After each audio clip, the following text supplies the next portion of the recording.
So one of my friends has become a popular target for scammers and ended up getting sent to a phishing website where their social media account was hacked and taken over by a scammer.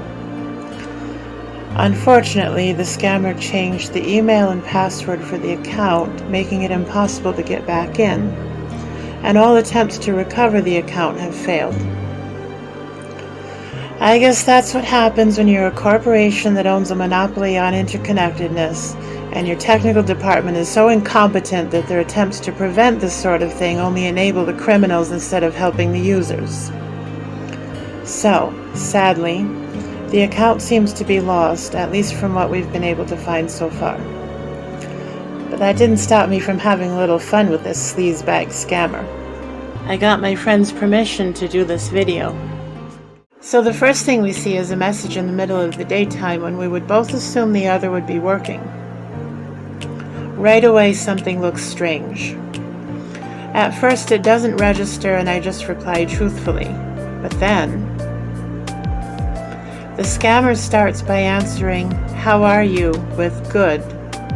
Then suddenly changes to emergency panic mode, using word choices that my friend and I do not use with each other.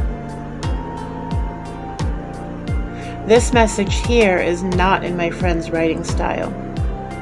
Several features give it away as not them, and a few details seem like this was someone who learned English as an adult. My friend is an L1 speaker. So just because of these details, the entire message feels off.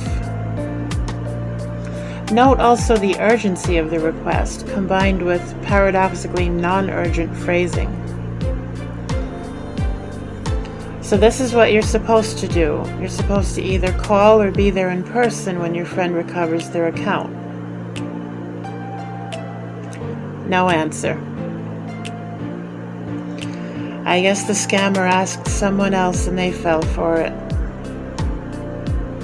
Meanwhile, I call my friend, who tells me a guy with a not very convincing pseudonym convinced one of my friend's acquaintances, who then convinced my friend and texted a link to a phishing website, and now my friend is unable to log into social media.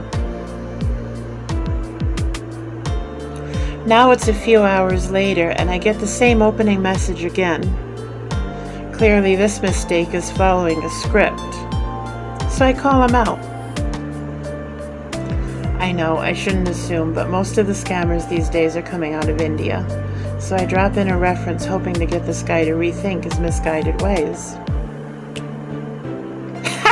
Yeah, right.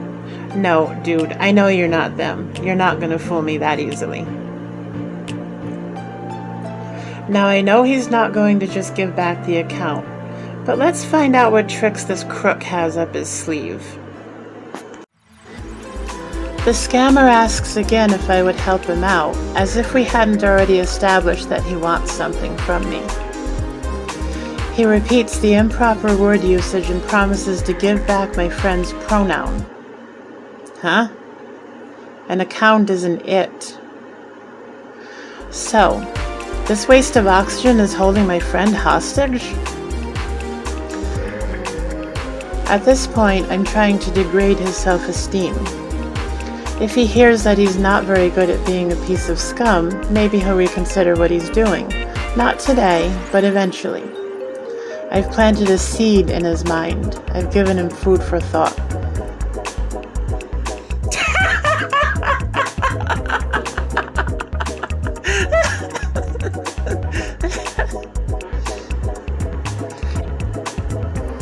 For a moment, I don't reply, but then I decide to play along. Goggle, huh?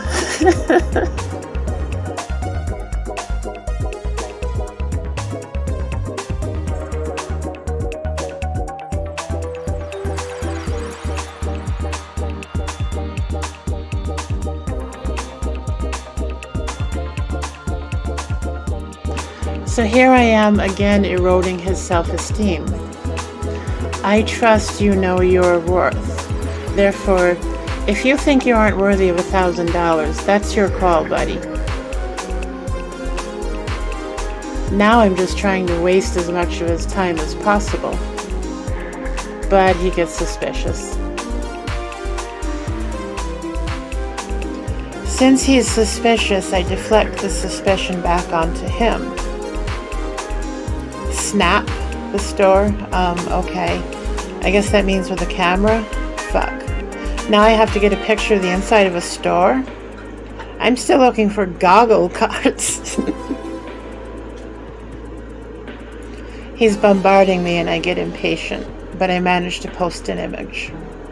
Hopefully he won't notice that the picture was obviously taken in December, or even November, lousy too early holiday inventory, and not in June when this is all happening. I don't even see that he requested Amazon until I already said Amazon, so lucky for me, I guess. Now he's rushing me again. Wants to get me through the purchase as quickly as possible so I don't suspect anything, so the store clerk doesn't suspect anything. But I never even left my house. So I waste some more of his time. I let myself look incompetent so he'll underestimate me.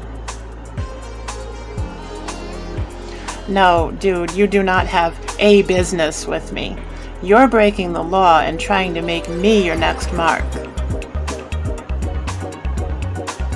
At this point, he employs a guilt trip to try to get me to comply. He doesn't know that I spent my entire growing up and some of my adult life being guilt-tripped, and that's a good way to get me to not cooperate. His next line is even worse. The arrogance of these scammers is just beyond belief.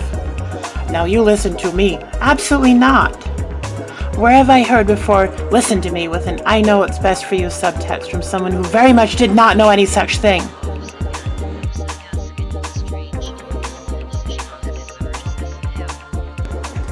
Alright, it's time for the punchline, the big reveal.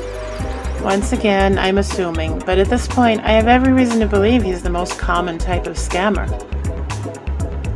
He didn't get it. Was I wrong in my assumption? Or is he just too stupid? What happened?